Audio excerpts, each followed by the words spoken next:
Lisa Marie Presley, and in that merging, he bought 85% of it.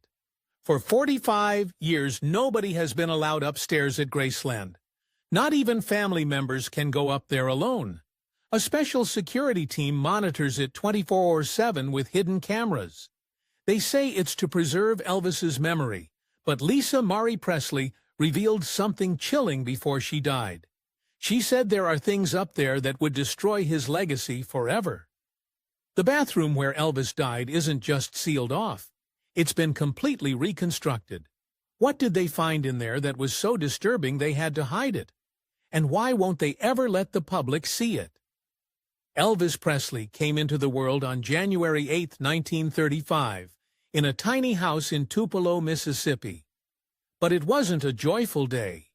Just before Elvis was born, his identical twin brother, Jesse Garon Presley, was stillborn.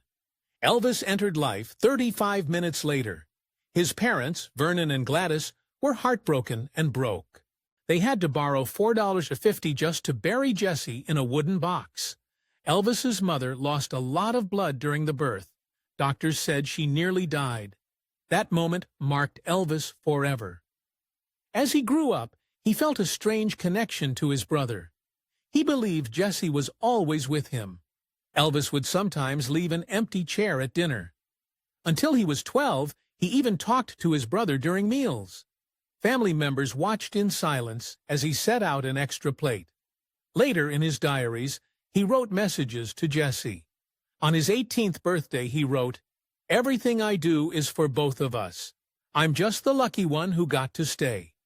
This feeling of living for two never left him. The Presley family didn't just deal with loss. They lived in deep poverty. Their house didn't have electricity or running water until Elvis was 7. It was only 280 square feet. One winter it got so cold that they burned their only chair just to stay warm. In 1938, Vernon went to jail for check fraud. Gladys and little Elvis had to move in with relatives. The family received just over $31 in government aid that year. Elvis often went to school without lunch or proper shoes. One teacher noticed and started bringing him extra sandwiches. In 1942, they were evicted during a storm. Neighbors watched as their belongings sat in the mud. These harsh years shaped Elvis. He never forgot what it felt like to have nothing. Later in life, he gave away millions, mostly to help poor children in Mississippi. Records show he donated over $7.5 million between 1957 and 1977, often in secret. From a very young age, Elvis found comfort in church. He went to the First Assembly of God Church in East Tupelo. Services there were intense. People would sing, dance, and even speak in tongues. Elvis was just 3 when he started attending. Sometimes he went 5 times a week. By the age of 6, he could copy gospel singers with amazing skill. A church musician named Ephraim Davis taught him his first guitar chords during a youth service in 1944. His singing and dancing style later shocked America. But people close to Elvis knew where it came from. It was the same movement he saw during those wild spiritual church services. Records show he went to 17 revival meetings by age 10. One lasted 5 days straight. The church didn't just inspire him, it trained him. But nothing in Elvis's life shaped him more than his bond with his mother. Gladys watched over him constantly. She was afraid of losing him, just like she had lost Jesse. She didn't let him play outside alone until he was 12. She even came to his school at lunchtime to feed him. They spoke in a private language only they understood. It wasn't until his teenage years that the strange babble faded. Even after Elvis became famous, he called his mother constantly. Sometimes 5 times a day, they still used their secret language. When they were apart, they both got sick. Elvis with stomach pain, Gladys with migraines. They shared a bed until he was almost 13. After he became rich, Elvis bought her 37 Cadillacs. She never drove a single one. When Gladys died, a note was found in her Bible. "Elvis is my world, my purpose. God gave him back to me when Jesse was taken. Elvis's path truly changed on his 10th birthday. He wanted a bicycle. He had saved $4.73 by collecting bottles. But Gladys refused. She was afraid he'd get hurt. Elvis threw a tantrum, the only one his father remembered. In a Tupelo hardware store, Elvis sulked until his eyes landed on a guitar. It cost 12 pounds, sound 75. His parents put down $2 and paid the rest in tiny weekly payments. Elvis didn't love it at first. He hid it under the bed for weeks. But eventually, he started playing. His first song was Old Chef, practiced in secret in an outhouse. When the guitar had already belonged to a mill worker who had lost his job, the tool that would change music forever came from hardship. In 1948, the Presleys moved to Memphis. They were running from poverty in Tupelo. Their new home was a 2-bedroom apartment in public housing. It cost just $35 a month. Even getting accepted was hard. They barely qualified. But living in Memphis exposed Elvis to something new. Elvis's house was nearby, filled with blues and gospel music. Elvis soaked it in. He spent hours playing in the basement, pounding the guitar like a drum. Neighbors complained, but Elvis didn't stop. At Humes High School, he stood out. Most boys wore plain clothes and short hair. Elvis wore flashy pink and black. He styled his hair high with Vaseline and even used shoe polish to make it jet black. He bought shirts from Lansky Brothers, a shop that mostly sold to black musicians. Other kids bullied him. Some even tried to cut his hair. Elvis hid in the music room during lunch just to avoid them, but he stayed true to himself. Years later, he sent suits to his old bullies, with a note that said, "Remember me?" At 18, Elvis walked into Memphis recording service. He had saved $4 from his job at Crown Electric. He told people he was making a gift for his mother. But her birthday was in April, not July, and Elvis didn't take the record home. He went to his friend Ed's house to listen. He played it over and over. He knew he had something. He just needed someone else to believe it. The recording session was rough. His hands shook. It took him 4 tries just to get through the first song. That $4 record would later sell for $300,000. Then came the night everything changed. On July 5, 1954, Elvis was in the studio again. This was his 3rd try with Sam Phillips. Nothing had worked so far. But late that night, Elvis started messing around with an old blues song. "That's all right, Mama." He didn't plan it. He just felt it. Guitarist Scotty Moore thought Elvis was having a fit. But the sound was new. It was wild. "But Ma? You saw Phillips came back into the room and yelled, "What the hell are you doing? But don't stop!" They recorded it. Within 2 days, it was on the radio. The DJ played it 7 times in a row. People called the station asking, "Is he black or white?" Nobody could believe what they were hearing. The song sold 20,000 copies in 1 week. Elvis quit his job the next day. 2 years later, Elvis appeared on the Ed Sullivan Show. But Ed wasn't even there. He had been in a car accident. Actor Charles Lawton hosted instead. At first, Sullivan didn't want Elvis on his show. He thought Elvis was too vulgar for families, but the pressure was too great. The cameras filmed Elvis from the waist up to avoid his dancing. Ironically, that made things worse. People imagined what they couldn't see. The network paid $50,000 for 3 appearances. That was unheard of. Before the show even aired, CBS got 18,000 complaint letters. Churches called him sinful, but the broadcast shattered records. Over 54 million people watched. Afterward, Sullivan called Elvis a real, decent, fine boy. That moment turned Elvis from a rebel into a household name.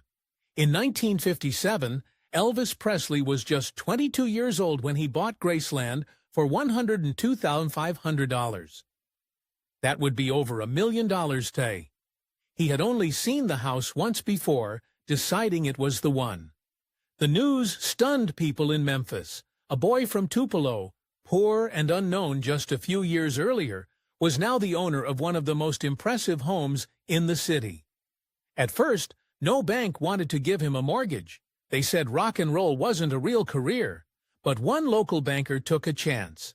Within 2 days of getting the keys, Elvis started spending big. He poured another $64,000 into fixing up the house. That's more than $650,000 in today's money. He put up the famous musical gates for $2,840. He even turned the basement into a dark, flashy lounge with black leather and red walls. The previous owner's family was horrified, but Elvis loved it. His mother, Gladys, didn't. She cried when they moved in. She told Vernon, "This place is so beautiful. Vernon, this place is too rich for our blood." To comfort her, Elvis let her decorate their part of the house however she liked. She even kept a chicken coop right outside her bedroom window, just to feel close to where they came from. Later that year, Elvis got his draft notice, but it wasn't a surprise. His manager, Colonel Parker, already knew it was coming. Secretly, the Army offered Elvis special deals. The Navy and Air Force both wanted him to entertain the troops instead of serving normally, but Parker turned them down. He thought being a regular soldier would clean up Elvis's image, make him look serious, make him look American. So on January 4th, 1958, Parker called in 58 journalists to watch Elvis get his military haircut. They called it Black Monday. It led to 5,000 news articles in just one day. Behind the scenes, Elvis recorded 32 songs in only 14 days before leaving for the Army.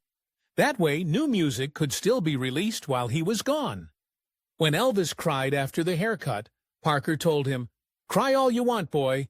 It's worth $2 million in publicity." And it worked. His record sales jumped 25%. He earned just $78 a month in the Army. But Parker made over $5 million in deals while he was gone. But all the fame and pressure had a price. On August 14, 1958, while Elvis was in Germany, his mother Gladys died. She was only 46. The cause was hepatitis, made worse by drinking and diet pills. Elvis had been getting phone calls about her poor health, but the Army didn't let him leave right away. It took him 36 hours to get back to Memphis. By then, she was in a coma. Elvis collapsed by her hospital bed, shouting, "Oh God, don't take her!" Her blood alcohol level was 0.14. She had clearly been drinking to cope. After she passed, Elvis locked himself in a hotel room for 6 days. He barely slept. He sat by her coffin day and night. At the funeral, he threw himself across her body and cried, "Everything I have is gone." After that, he told his girlfriend that he still talked to his mother's spirit every night. In September 1959, Elvis met someone who would become part of his life for years, 14-year-old Priscilla Beaulieu. Elvis was 24 at the time. The first thing he told his friend was, "She's young enough that I can train her any way I want." Within days, he was calling her house constantly. Up to 7 times a day, he charmed her stepfather into letting her visit him alone. She'd stay until 2 a.m., even though she had school. Elvis gave her Dexedrine to keep her awake, saying it was just like vitamins. He didn't sleep with her, but he did take Polaroid pictures of their intimate moments. He told her how to dress, what makeup to wear, even what color to dye her hair. She wasn't allowed to date or go to school dances. When she wore pink lipstick once, he scolded her for hours. Elvis came back to America in March 1960. The first thing he did was upgrade Graceland. He spent over $500,000, nearly $5 million today. He had 12-foot walls built, a new gate with security codes, and a private upstairs suite with mirrored ceilings and a huge 8-foot bed. Even his own father wasn't allowed up there. He added a police radio room with 5 channels and a direct line to the Memphis police that cost $18,000 a year. He built a meditation room with no windows and walls lined with foil. It was soundproof, so he could be alone when he had breakdowns, sometimes staying in there for 30 or 40 hours. New visitors had to give up their cameras and sign non-disclosure agreements. Anyone who broke the rules had to pay $25,000. That was unheard of at the time. But Elvis's fame was no longer just about music. He was building a fortress. Back in Hollywood, things weren't going so well. After the Army, Elvis signed a film deal that locked him into making 3 movies every year. He ended up making 27 movies in just 8 years. He had no say in the scripts. Most movies were rushed, with filming done in under 3 weeks. On the set of Paradise Hawaiian Style, Elvis broke down. He told his co-star, "I'm trapped." Same movie, different location. In Kissin' Cousins, he played 2 characters just to save time and money. That movie wrapped in just 17 days. He memorized scripts in less than an hour because they were all the same.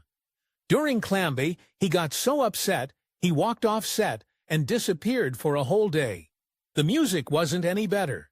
He recorded the entire Haram Scarum soundtrack in one 4-hour session. Even though he was making $1 million per movie, Parker was taking half of that. Elvis later said it felt like a prison sentence. In 1963, things took another strange turn. Elvis brought 17-year-old Priscilla from Germany to Memphis. She was still underage. He told her parents it would be just a 2-week visit. It became permanent. He promised they'd send her to Catholic school and that she'd live with his dad and stepmom. He even promised to marry her. Her father, a military officer, threatened legal action if he didn't. But none of it was real.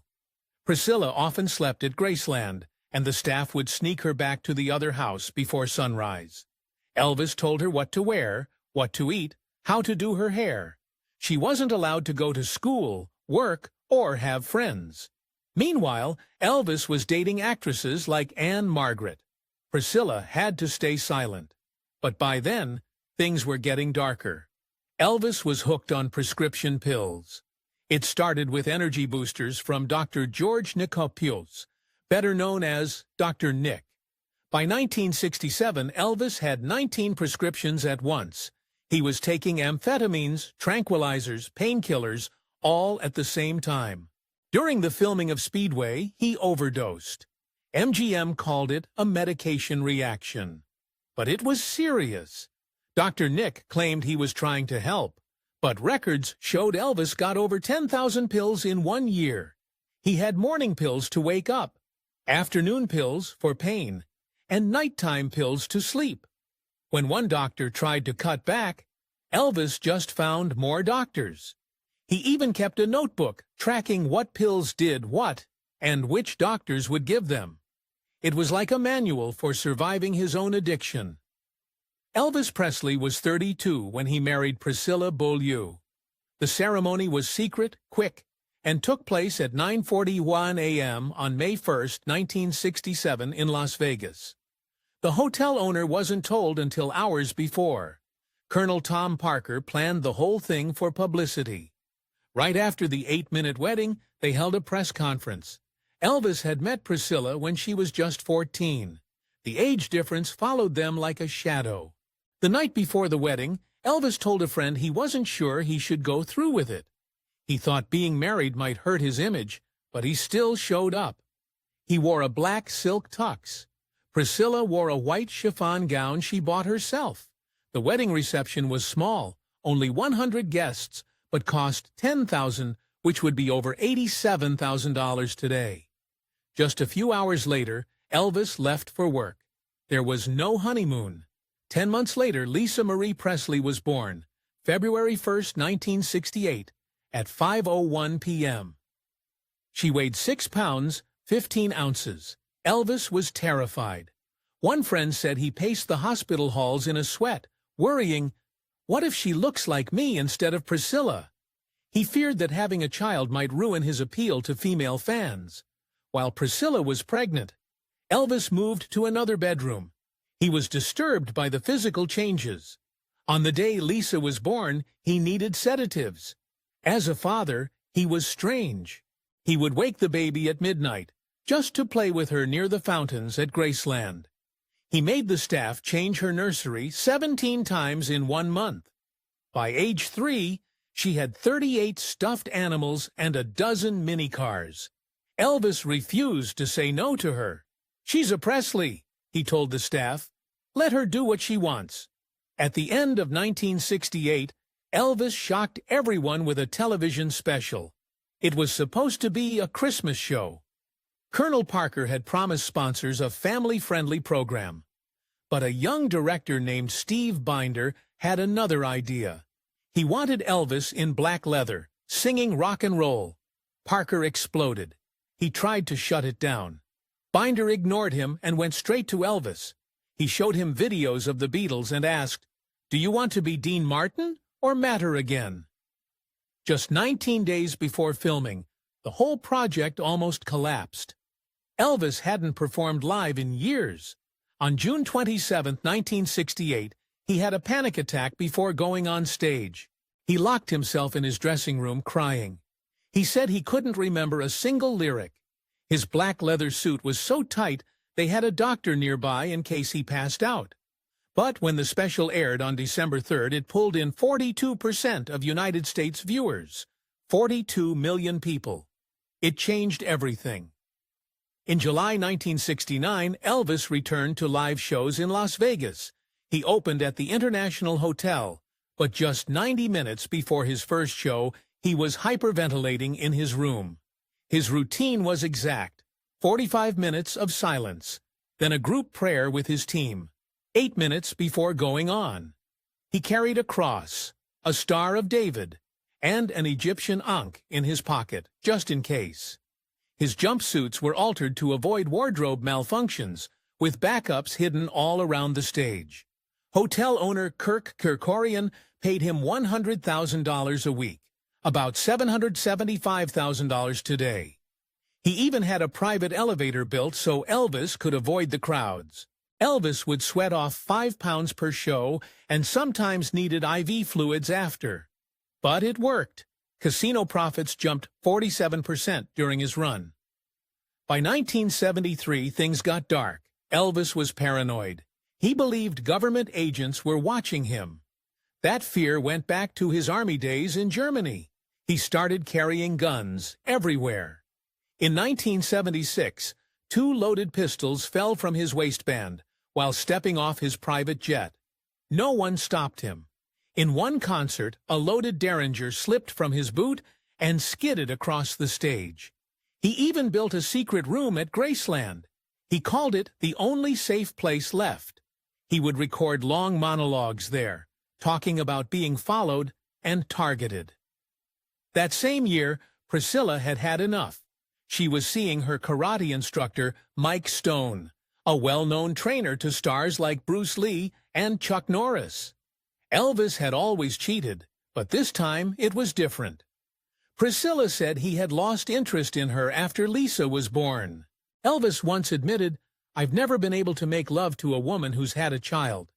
When he found out about the affair, he snapped. He told his team, "Stone must die." Elvis had even thought about hiring a hitman. His team had to drug him to calm him down. The plan was dropped, but the marriage was done. They separated on February 24, 1972. Elvis filed for divorce on his birthday, January 8, 1973, to keep Priscilla's address off public records. At first, the deal seemed small: $100,000 lump sum, $1,000 monthly spousal support, $500 for Lisa, but her new lawyers pushed back. In the end, she got $725,000. 5% of Elvis's new publishing companies, half the Beverly Hills house, and ongoing support. When the divorce was final on October 9, 1973, they walked out of the courthouse holding hands. They agreed on shared parenting with no fixed schedule. Elvis could see Lisa whenever he wanted. By August 1975, his health was crumbling. He ended a Las Vegas show after just 3 nights. On August 21st, he checked into Baptist Memorial Hospital in Memphis. He got the entire top floor. Other patients were moved out. The official reason was fatigue, but his records said more. 26 headaches, 14 nights of no sleep, constant pain. His medications included heavy painkillers and sedatives. One nurse said it felt like the air near his room crackled with electricity. That January, he had been hospitalized for a twisted colon. Between 1973 and 1977, he was hospitalized 4 times. For pneumonia, pleurisy, high blood pressure, and more. He was falling apart. Then came Ginger Alden. She was 20. Elvis was 41. They met in late 1976. By January 1977, he proposed with a huge diamond ring worth $70,000. About $350,000 today. He told her, "I've loved before, but I've never been in love." But his inner circle didn't trust her. One friend said she didn't give a rat's ass about him. Another said Elvis would never marry her. Still, he gave her expensive gifts, jewelry, even his own gold necklace. But they argued often. During a vacation in Hawaii, Elvis slapped her during a fight. Still, she stayed. She was with him to the very end. August 16, 1977 started like any other day. Elvis had played racquetball at night, then went to bed with Ginger. Around 6:45 a.m., he called downstairs for his sleep meds. A staffer brought up his sleep packet, a deadly mix of pills. At 8 a.m., he asked for another. By 9 a.m., he was sitting on his bed, reading a book called The Scientific Search for the Face of Jesus. Then he went into the bathroom. That was the last time Ginger saw him alive. Just after 2 p.m., she woke up and realized he wasn't in bed. At first, she wasn't worried. She made 2 phone calls, one to a friend, one to her mother. Around 2:20 p.m., she went looking for him. She found him on the bathroom floor. He wasn't breathing. At 2:33 p.m., someone called 911. Paramedics arrived minutes later. There were already people crying in the hallway. At the hospital, chaos broke out. Doctors fought to save him. Dr. Jerry Devane realized who the patient was when he saw the TCB lightning bolt necklace. They worked for nearly an hour. At 3:30 p.m., Elvis was declared dead. His heart was double the normal size, 520 grams, and clogged with disease. The cause of death was cardiac arrhythmia. It sounded mild, but it wasn't. It meant his heart simply stopped. There's a part of Graceland that almost no one ever sees. For over 45 years, the second floor of Elvis Presley's famous home has been completely off-limits. Locked away since the day he died, this space remains frozen in time. Just as it was on August 16, 1977, the upstairs stretches across 30,500 square feet. The center of it all is Elvis's master bedroom. The bed is huge, 8 feet wide, with a leather headboard and a stereo system built right into it. That system cost $8,300 back in 1974, which today would be about $50,000. The decor is a mix of luxury and odd choices. An 18th-century French style clashes with 3 TVs mounted to the ceiling. Elvis once shot one of them with a pistol in 1976, after Robert Goulet appeared on screen. Next to the bedroom is the bathroom where Elvis died. It's large, 220 square feet, with black and gold everywhere. There's a sunken jacuzzi, gold-plated taps, and a phone right next to the toilet. Just steps away sits a quiet room filled with books. Over 2,000 of them. Some are full of his handwritten notes. His Bible has margins filled with thoughts and markings. His daughter Lisa Marie's old bedroom is still there too. It looks like a time capsule from the 1970s. The walls are bright purple. The bed has a canopy. Even the furniture was made small to match her size at the time. But the most haunting part is the dressing room. His clothes still hang neatly. Nothing has moved. Even the outfit he planned to wear for his next concert is still there, waiting. After Graceland opened to the public in 1982, the upstairs remained private. It still does, but it's not forgotten. A special team works each week to keep everything exactly the same. 4 trained conservators handle this job. Every Monday at 5:30 a.m., they enter with cotton gloves and shoe covers to avoid any damage. They clean using the same brands of products Elvis used. That way, even the smell stays right. The room's temperature stays at 68 degrees Fahrenheit with 42% humidity. 17 hidden sensors keep watch, making sure nothing changes. A grid system tracks 1,243 items. Each one must stay exactly where it was on Elvis's final day. Even his last prescription bottle still sits on the nightstand. There are 3 pills inside, but they were swapped out in 1993 for safety. In 2008, they added special dust filters.